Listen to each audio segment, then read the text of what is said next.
mafaraka ndizvo mine muchitsvaga nguva yese saka muchazowanei mangwana pazviri. Muri yeZimbabwe ndadzoka zvekare nema-updates manyama pandinogara ndakakubatira nyaya dzese dzinenge dzichiitika paZimbabwe. This is Kulian TV, one of the biggest news channels in Zimbabwe. Saka kana uchingatosvika panapa iri first time yako, it's very important kuziva kuti ma-streets ese anofambirwa, nyaya dzese dzinofambirwa panapa dziri mudiaspora, politics, zvese zvinenge zvichiitika hauzojambirwe nenyaya. Chaungangoita iwewe, tsvaga basa, tsvaga mari, nyaya news dzese ndisu tinokutsvagira panapa. Ndine nyaya yamaona iyoyo yakanyorwa, iri kutaurwa, iri kunetsa, iri kuvhiringidza, iri kutemesa vanhu musoro, but tisati tapinda mairi zvakakosha kuti ndibva ndangoshandisa mukana uno kuzivisa vanhu vese vari muSouth Africa vanoda kuregisterwa makambani nekuvhurirwa ma-FNB business account vasina ma-work permits kana ma-study permits.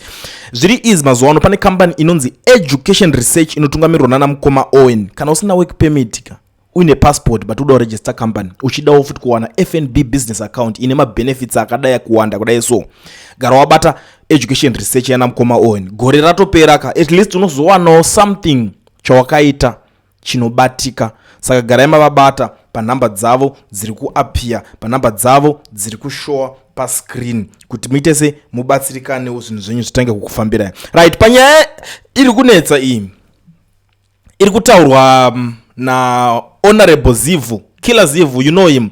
That guy angambori kuZANU-PF uyu, ex-boyfriend or ex-husband wachimama. Yes, ari kutaura panapa ari kuti zvoni Russian cancer was saved. Muchasvinura henyu CCC and MDC vachakupedzai mose.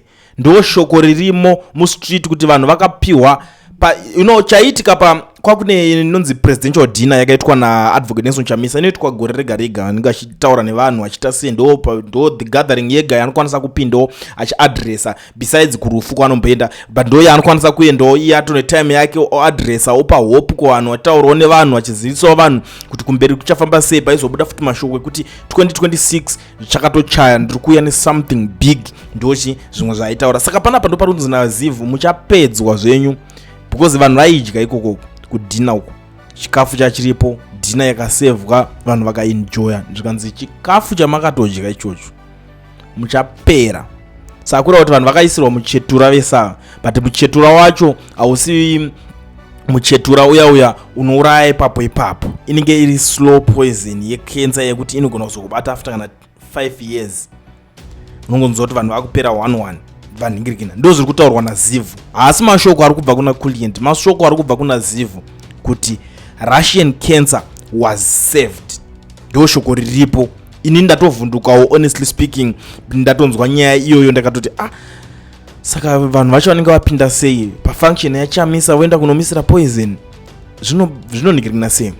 But by the way, pagathering iyoyi ndine zvinhu zvakawanda zvendakanotisa, zvinhu zvandakateerera mapoints aitaurwa naNelson Chamisa achitaura kuti vanhu vake kuti chimirai kundideedza ka muchingondirifeya muchiti mukomana, instead mofana kumudeedza kuti baba. Ndo zvinhu zvaitaura paningirikini yake iyoyo. And he said he still has the power and zeal to fight for and champion change in Zimbabwe, promising fireworks in 2026 and vowing to stop the 2030 agenda. Zvikanzi 2030 vanoitira kumba kwavo ikoko kupati kwavo, isusu hatidi kana kuinzwa. The other thing, Chamisa also dismissed the rumors that he is a ZANU-PF project and went on to sarcastically thank ZANU-PF for constantly talking about him despite being on sabbatical, questioning why they keep mentioning him if he is supposedly useless, adding that he lives rent free in their heads. Kuti aiwaka ari kuti haasi munhu weZANU, asi vanhu veZANU futa kuvatenda kuti vanongoramba vachingondi inozati marketing emahara, free marketing, vachingomudanza vanongotaura mahara.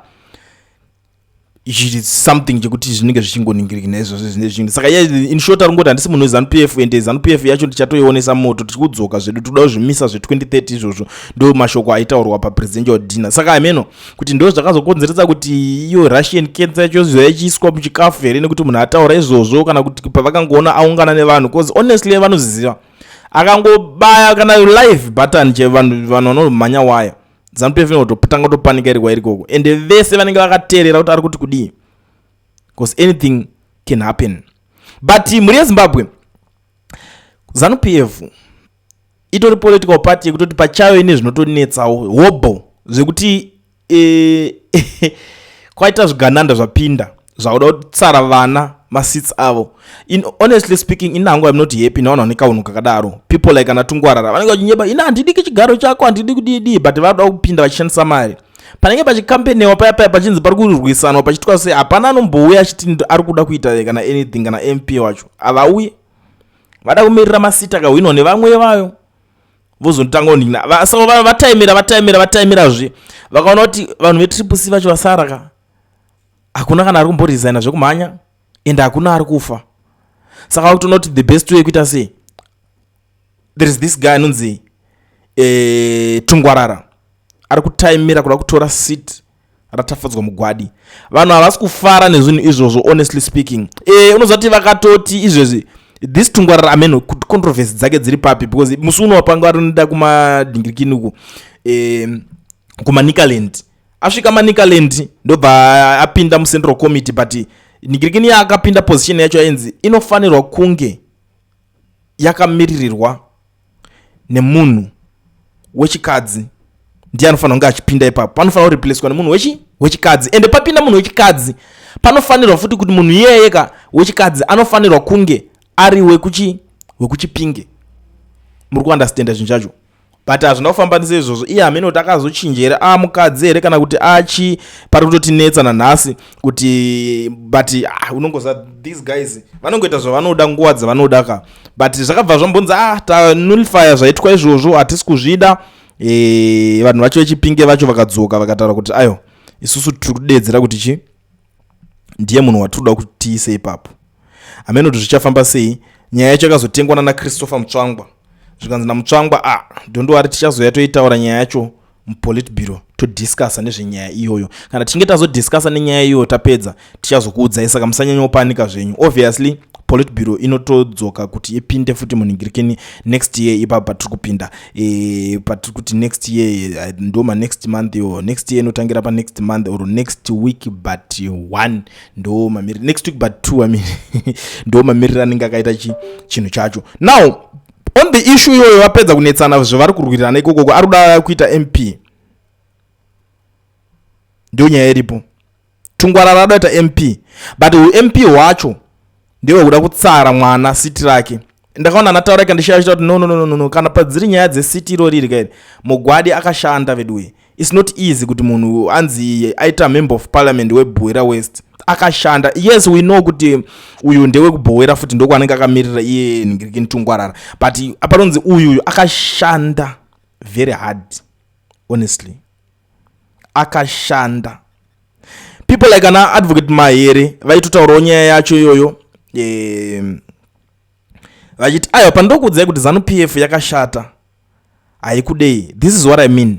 Tafadzwa mugwada ari kupindura kuti I seek to uphold the legal decorum expected of us together, and that is why I have been muting myself on scandals involving you on this platform. If you want to start, I am ready for that. Crisis of belonging is your own funeral. Don't twerk for ZANU-PF clandestinely. Come openly and you will be welcome. Uyo watangana na Mahere, but iyo nyaya yake ina handine nayo pane kuti iyoyo ndikuda kuti tipinde pane mhinduro dziri kupiwa Tungwarara, because Tungwarara anokuwadzwa komana nevana mahwana vana vadika vasi kuswera uchidonoita tactic now. For your own information, mugwadi anga amboringa ari kuMDC, kuna vanhu vasingazvizive, kuna vanhu vakatanga kuteerera politics manje mugwadi anga ari weMDC but akazodzoka akapinda kuZANU-PF. Hatisi kuziva kuti anga ambori weMDC kana kuti anga ari munhu akatumwa kuenda kuMDC, because kuna vamwe vanhu kuti vanenge vakatumwa kupinda muMDC kavobva vanoita yavanoita vobva vachitsvaga information vachitengesa information kubase, because it's not that easy that transition kunzi wazotendekwa kubva kuMDC wobva wauya kuZANU-PF wobva watonohwina wototi seat wato MP. Zvinondinetsa hangu kunzwisisa izvozvo, but is something chekuti zvinogona kungoitika, hatingangorambire nyaya dzacho dzese. Now mugwadi ari kuti just remind some arrogant fool fighting me through proxies or hired political actions is a no-brainer. This unprovoked and misgotten tomfoolery of chasing the political microphone, organizing clandestine kangaroo gatherings in flagrant and unprecedented defense of party directives to spearhead, polarize some divisions and grandstanding as if you are a miracle to ZANU-PF and the president is suicidal to have people travel hundreds of kilometers to listen to shallow, ideologically bankrupt and galorous counter-revolutionary ramblings is regrettably a new law, son. Worse, when you are aiming at people, comrades and cadres who sweated for 2018 and 2023 victories in your absence for both the ballot and the party. Not to mention that the Second Republic is a product of collective sweat, sacrifice, and unit of purpose of our leadership and other known key players, while you are unaccounted for during that period and no one knows where you were. Now, instead of using your given opportunity to show your skill, you start seeking for gun salutes, red carpets, and creating a force equivalent to the president, intimidating those who disagree with your misguided juvenile political activism, and if they were against the principle. Now, let me be very clear, open, and direct to you as Honorable Tafasui, that unlike you who employ clandestine ghost characters and hired social media maîtres of folly to chide me, I remain Tafasui, who does not and shall never worship your comic, theatrical, and uneventful politics, nor take your threats as news, simply because you are not the epitome of presidential appointees. Rather, they are Politburo members, central committees, ministers, deputy ministers, permanent secretaries, directors of key state apparatus, commanders, ambassadors, and etc., who are superior appointees of His Excellency than your claim to fame and headlines. They are all questioned and answerable. For example, ministers and deputies in parliament and various fora, and they do not they do so without name dropping the name of the principal, the way you do cover your intelligible plots. Yet it must be clear to you, Mutape, that you are not anyway close to equivalent to the principal. So to issue veiled threats against his party's deployees, who are you? As Mugwadi, I'm a politician, a lawyer, and a political scientist by profession and training, not a prayer warrior. If you challenge me, I respond as a politician, not as a pastor. What we went through prior to 2017 is known to His Excellency. Our loyalties candidate are known by him and are not expressed through you, Mfana. Imagine you voted in your absence.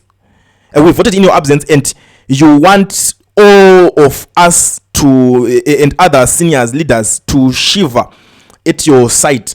No, Mutape, kana muchiroya tokuona imwauya kwacho. I'm ready to fight for my turf. By which power do you threaten ZANU-PF members in your exclusion? You must be enrolled at Chitepo School before you chase the mic to vomit garbage. I'm proud to have served at a sensitive senior level as party director of information and publicity before my redeployment to parliament, owing to trust and being reliable to the principal. And today, here comes a serial name dropper who thinks is a president's vision in Manicaland. No, get off the way, Mr. John. Come late, especially my way. My game is proud for pound, measure for measure, zig for zig. Bring any and be assured of my answer, for I am not prophet nor a prophet's son, but a politician. Pizza zake mugwadi. Varupana na matreats afana. Varupana na matreats afana. Ai. You know what? This is something shirikitika mza. Paro one thing kwadza nafuti nechirunguka panatungwarira chirungu chakadai chibude anatungwarira meno kwavanga vatoro sure. You know the fun thing, you takandovhota usipa peno kongori kubva ngozobuda from nowhere ngo try to presidential advisors waudototi mu central committee pfe waudototi pa MP pfe cause vakomana vakada kutsvaga kuvhura nzira kuvhurirwa road kuti vapinde mu parliament votambira padhuze nemupolitburo panokandwa mazita mehete pachinzi ndiani anoita success avari kutogadzirawo road kuti in future vada kuitawo mapresident. Zviri right kuti ndoziva kuti kune mazimbabweans akawanda kuti muri kutsvaga mari, you are busy doing something yekuti kana mazoda kuzoti makuda kudzoka muzongoti ndauda kuitawo MP mupedza papo MP wacho hamudi kushandira kana muda kungotorwa umwe kopo muchipinda kana kuti mauda kuitawo kana president in future zviriko but hey nzira dzacho idzi dzinopisa. But one thing that I like, tungwarara asangana nevasingazvinzwisisi, vasingateereri, ndo zvinhu zviri kuitika. Muri yeZimbabwe, this is Kulian TV, ndo maupdates andinawo. Tungwarara versus Tafasui mugwadi vari kunetsana. Advocate Nelson Chamisa netimu vari kunzi vakapiwa Russian cancer. Ndo nyaya dziri kupisa dziri mumastreets esocial media. Saka ndangoti regedza ndiuye ndigare ndakuzivisai kuitira kuti pamunospenda day renyu mune makuziva zviri kuitika. Kana makazonzwa mherokirira kana pane zvinenge zvaitika munomboziva kuti pamwe zvichida kune rimwe benzi rakambozvitaura kuti maita seiko maenda kupresidential dinner kwa munopuwa muchetura richi mune makuziva zvese zviri kuitika. Saka zvamanje manje ndo nyaya dziripo dzandandati ndimbofambira.